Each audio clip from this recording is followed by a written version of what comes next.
Welcome to PrivilegeStash, the podcast. I'm DocGreenBody, where it's always a privilege. Where you get everything exclusive, elite, and further privilege. When I say the privilege, I mean whatever's privilege to you. When you're smoking, when you're dabbing, when you're vaping, all of that, edibles, it doesn't matter. Whatever you think the best ingredients is, whatever you think the best product is to use, that's what privilege means. And welcome to the first episode of PrivilegeStash, the podcast.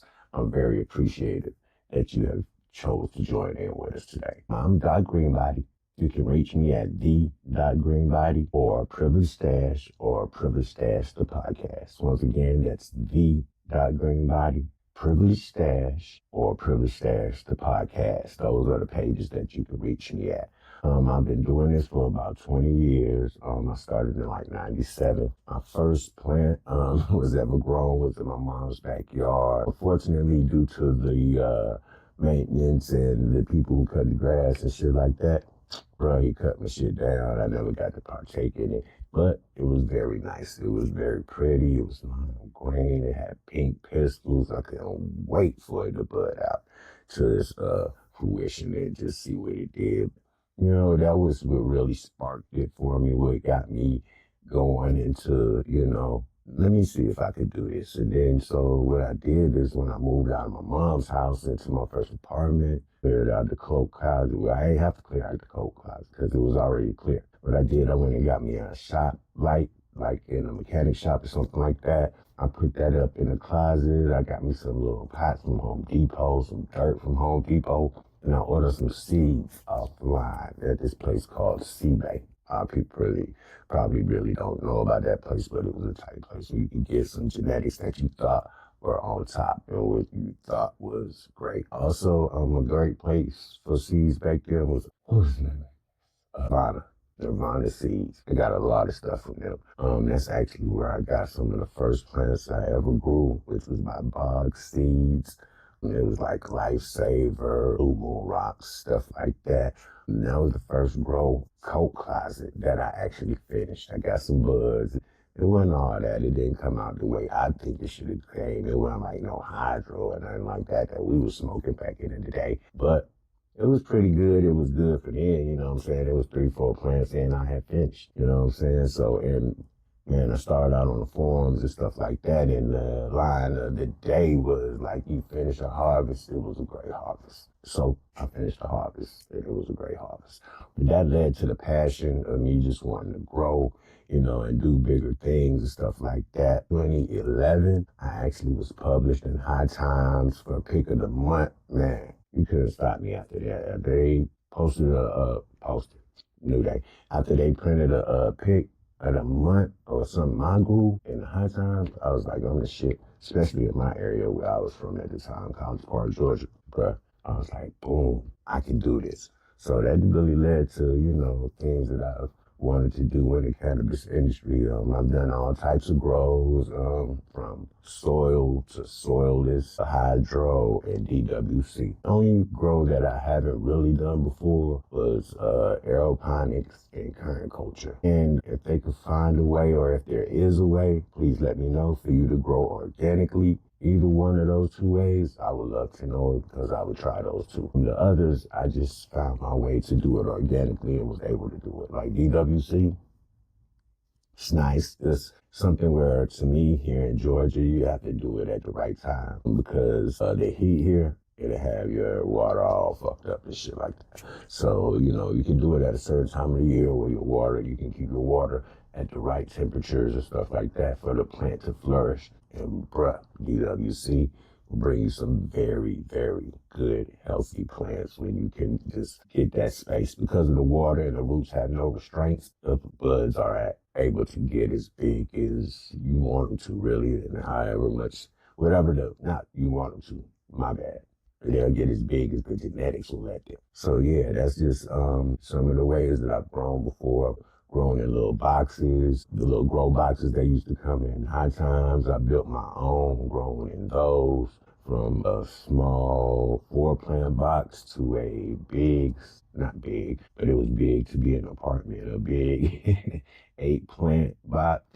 Did that, grown on the patio.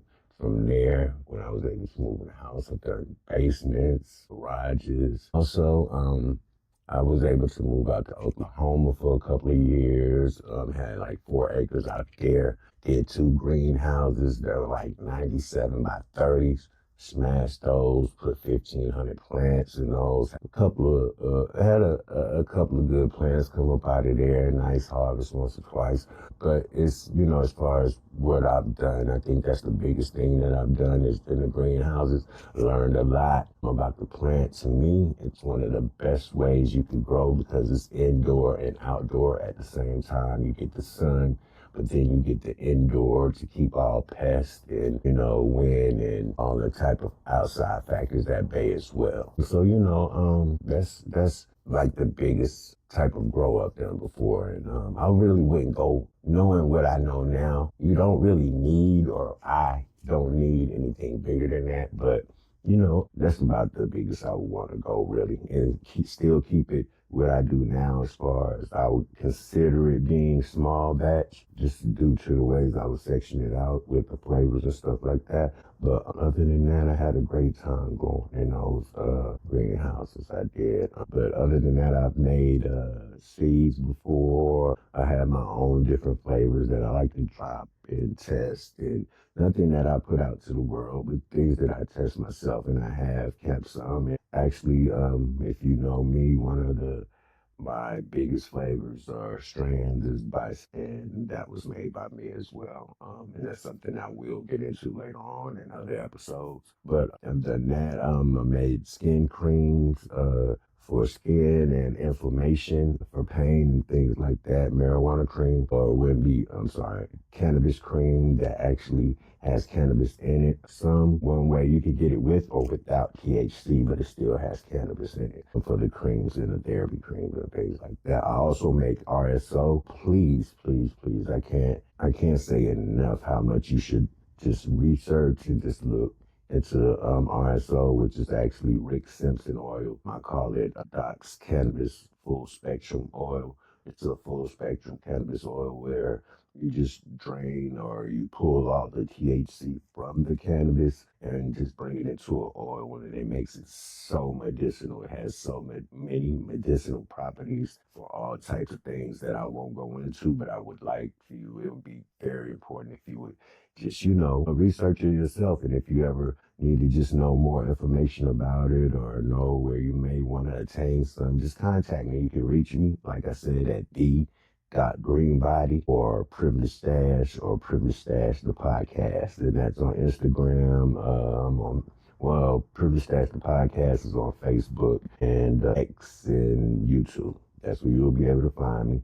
Just tap in with me, throw me a DM.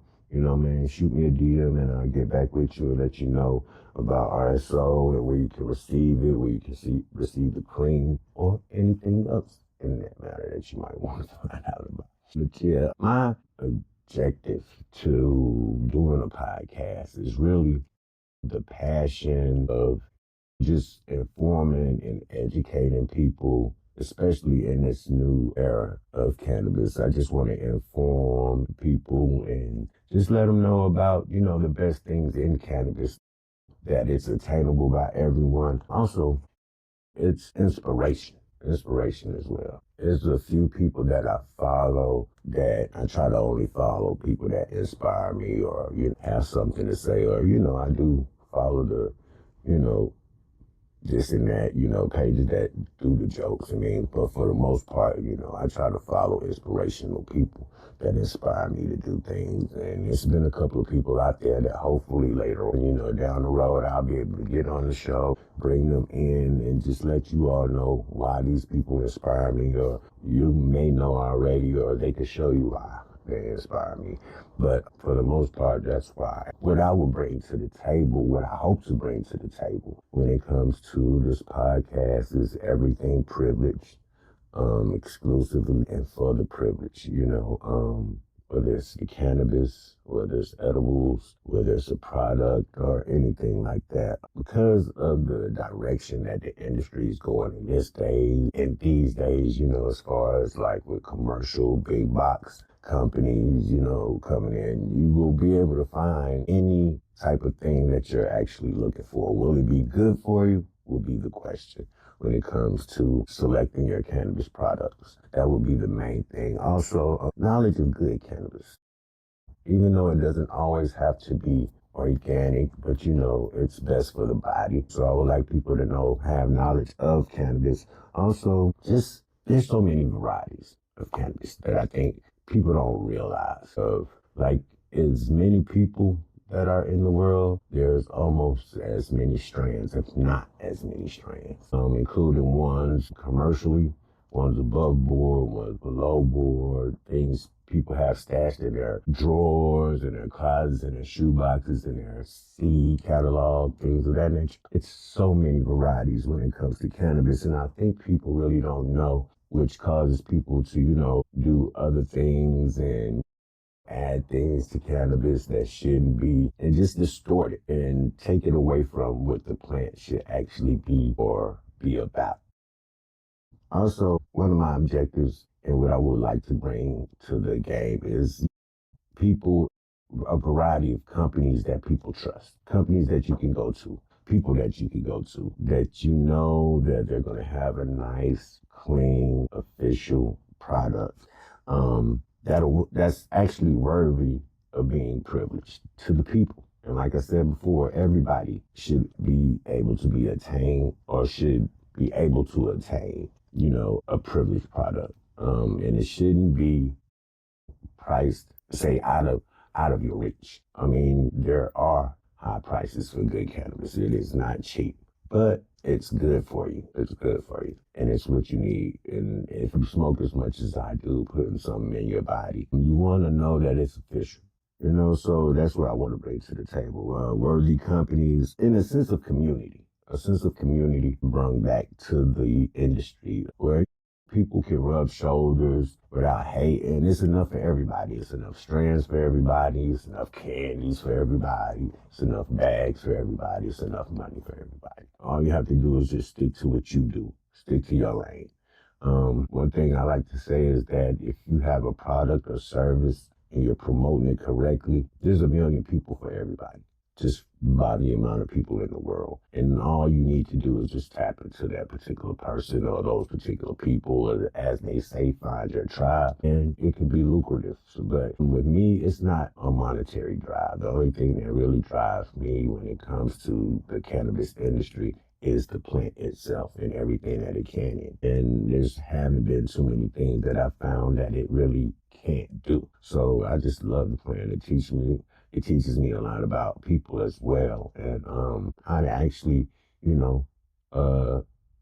interact with people. So that's why I love the plant. Also, I like to bring plant awareness, people awareness to, the people that make this industry move in a good way, in a natural way, in an organic way. Not necessarily an organic growing plant, in an organic moving way. People that are really about the industry instead of about the outside factors of what the industry can actually bring to you. So, with that being said, I'm DocGreenBody here at Privilege Stash, the podcast, bringing you my first episode. I hope you enjoyed it. I hope you learned something. But this was more of an introduction of who I am before we start getting into the actual meat of things when it comes to privileged items in this repertoire, should I say. So just contact me. Like I said, flower, cream, RSO. You have my pages at the.greenbody on IG, at PrivilegeStash on IG, and at PrivilegeStash.ThePodcast on IG. And whatever you do, stay up and don't never come down. And always